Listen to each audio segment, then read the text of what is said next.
Selamat pagi Bapak Rendra, kami dari kelompok 1 akan menganalisis data penjualan dari ATK Corporation menggunakan Power BI. Sebelumnya perkenalkan anggota kelompok kami, nama saya Yonas Sidus Tangkan dengan 35KIR 336, Fatihudin dengan 35KIR 314, Najila Tri Ambarwati dengan 35KIR 321, Nirwasita Ajara dengan 35KIR 332, Ahmad Ridwan dengan 35KIR 325, dan Rehan Nindya dengan 35KIR 341. Nah, yang pertama itu diminta overview penjualan. Pada overview penjualan yang diminta menampilkan total revenue atau total pendapatan dan total quantity sold atau jumlah terjual serta line chart tren penjualan bulanan. Dari data yang diperoleh terdapat 4 hasil, yaitu pada tahun 2021 sampai tahun 2024. Untuk tahun 2021 itu sendiri terdapat jumlah pendapatan sebesar 695.000 dan jumlah yang terjual itu sebesar 6.000. Untuk line chart tren penjualan bulanan pada periode September sampai Desember. Untuk tren penjualan tertinggi terdapat pada bulan September dan yang terendah itu pada bulan Oktober. Dilanjutkan pada tahun 2022 mengalami kenaikan menjadi total pendapatan sebesar 2 juta dan total jumlah terjual sebesar 18.000. Untuk tren penjualan periode Januari sampai Desember, line chart tren penjualan tertinggi terdapat pada bulan November dan yang terendah itu pada bulan Agustus. Tahun 2023 tidak jauh berbeda dengan tahun 2022, yaitu dengan jumlah pendapatan itu sama sebesar 2 juta. Dan yang terakhir itu pada tahun 2024 kembali lagi mengalami penurunan, yaitu dengan total pendapatan sebesar 769.000 dan jumlah terjual itu sebesar 8.000. Untuk line chart tren penjualan bulanan pada periode Januari sampai Mei, dengan tren penjualan tertinggi terdapat pada bulan Maret dan terendah itu pada bulan Mei. Dari total revenue dan total quantity sold selama 4 tahun, yang terendah itu terdapat pada tahun 2021 dan yang tertinggi terdapat pada tahun 2022 ataupun tahun 2023. Pada bagian keempat ini yang diminta slicer untuk memfilter berdasarkan tahun dan bulan. Di sini sudah ditampilkan tahun dan bulannya. Apa sih gunanya slicer ini? Slicer ini digunakan untuk mempermudah kita dalam menganalisis grafik penjualan dengan mengganti tahun dan bulannya saja. Untuk caranya, kita tinggal mengklik tanda panah yang ada pada sudut sebelah kanan dan kita bisa memilih tahun dan bulan yang kita cari. Lalu yang terakhir adalah map persebaran penjualan. Pada map sudah tertera 4 titik persebaran penjualan, yaitu Sumatera Utara, DKI Jakarta, Jawa Barat, dan Jawa Timur. Sekian penjelasan dari saya. Baik, di sini saya akan menjelaskan terkait trend map dan grafik batang bertumpuk atau stick count chart pada data penjualan ATK Corporations. Yang pertama kita akan membahas trend map atau grafik kotak. Ini tuh mengilustrasikan proporsi penjualan berdasarkan kategori produk. Ada 3 kategori utama yang ditampilkan. Yang pertama itu elektronik berwarna biru. Kategori ini memiliki area terbesar, menunjukkan bahwa produk elektronik memiliki penjualan tertinggi di antara semua kategorinya. Kedua ada fashion yang berwarna merah muda, menempati area menengah yang menandakan bahwa penjualan produk fashion cukup signifikan. Kemudian yang terakhir adalah olahraga, itu berwarna ungu. Kategori ini memiliki area terkecil, menunjukkan bahwa produk olahraga memiliki penjualan terendah di antara kategori ketiga tersebut. Grafik batang bertumpuk atau stick count chart. Grafik ini memberikan 2 metrik utama, yaitu volume penjualan dan pendapatan, dengan 2 warna berbeda untuk membedakan keduanya. Yang pertama itu ada volume penjualan dengan grafik batang warna ungu.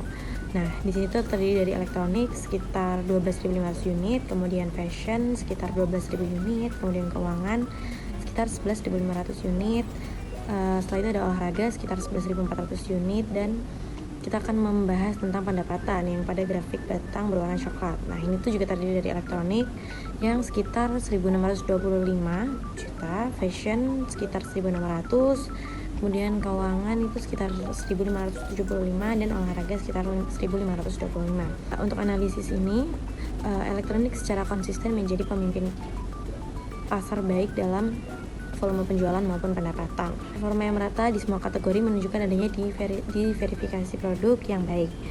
Elektronik sebagai kategori unggul dapat menjadi fokus pengembangan lebih lanjut.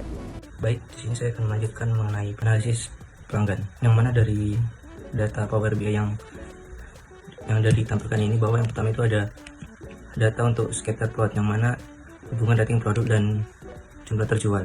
Yakni scatter plot ini menunjukkan hubungan antara rating produk dengan jumlah produk yang terjual, sehingga yang mana dalam sumbu X ini menampilkan rating produk dan sedangkan sumbu Y ini menampilkan jumlah produk yang terjual, dan titik-titik pada grafik itu menunjukkan data dari produk yang berbeda, dan sehingga ini membantu kita untuk melihat apakah ada pola tertentu dapat pada diagram ini. Misalnya itu pada produk dengan rating tertinggi cenderung terjual lebih banyak atau tidaknya. Dan untuk diagram yang kedua ini adalah bar chart, yang mana bar chart ini adalah jumlah produk yang terjual di berbagai kota, yang mana chart ini tuh grafik batang horizontal ini menunjukkan jumlah produk yang terjual dari 4 kota yang terdapat pada diagram Power BI ini. Untuk rinci-rinciannya itu bisa kita lihat di diagram ini, yang mana kota Bandung itu memiliki 13,2 ribu produk yang terjual, dan kota Jakarta itu memiliki 12,6 ribu produk terjual, dan kota Medan itu mempunyai 12,4 ribu produk terjual, dan kota Surabaya itu memiliki 11,2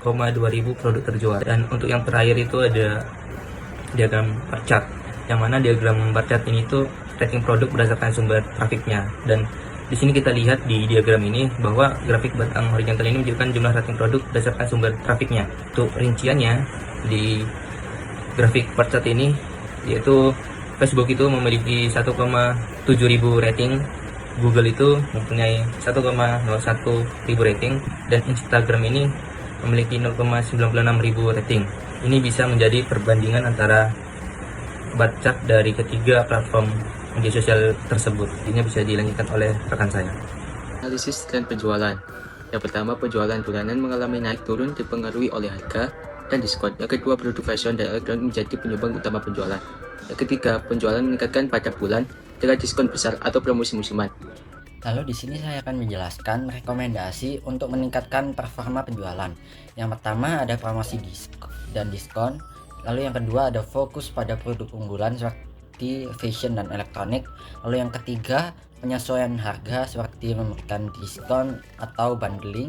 Lalu yang keempat efisiensi pengiriman seperti memberikan ongkir murah, gratis, dan pengiriman cepat. Lalu strategi untuk meningkatkan kepuasan pelanggan yaitu pengembalian produk seperti kebijakan fleksibel dan responsif.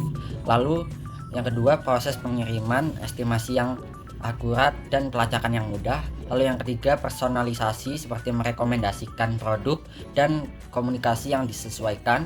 Lalu yang keempat program loyalitas seperti reward pembelian berulang dan manfaat eksklusif. Lalu yang kelima interaksi aktif seperti respon ulasan dan perluas kanal komunikasi. Sekian presentasi dari kelompok kami.